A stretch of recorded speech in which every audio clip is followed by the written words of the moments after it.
Kapag ang stress ay nagiging paulit-ulit at paulit-ulit, maaari itong maging anxiety disorder o iba pang mga kondisyon sa kalusugan ng isip. Maaaring makakatulong ang mga natural na remedyo, natural na paraan upang mabawasan ang anxiety.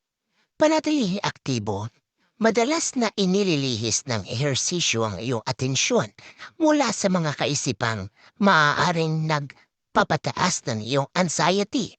Ang regular na ehersisyo ay nagpapahusay ng concentration at lakas ng loob na maaaring mapabuti ang ilang mga sintomas ng anxiety.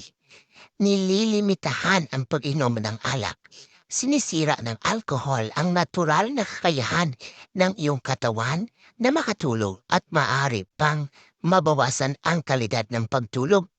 Ang isang magandang pagtulog sa gabi ay nakakatulong sa mga taong may anxiety. Nililimitahan ang paggamit ng caffeine. Ang caffeine ay maaaring magdulot o magpalala ng mga anxiety disorder. Pagkain ng balansing dieta. Ang panatilihing hydrated, pag-aalis ng mga prosesong pagkain at pagkain ng mayaman sa carbohydrates, prutas at gulay at mga lean na protina ay maaaring makatulong sa iyo mga sintomas. Isa sa natural na paraan upang mabawasan ang anxiety, inuuna ang pagpapahinga ng bagatang gabi.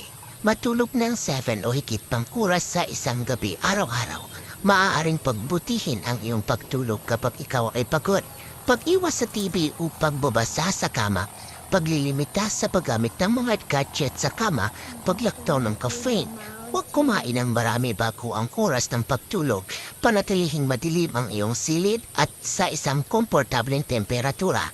Masanay ng malalim na pahinga. Ang proseso ng malalim na paghinga ay maaaring makatulong na maibalik ang mga regular na pattern ng paghinga at mabawasan ang mga sintomas ng anxiety sa sandaling ito.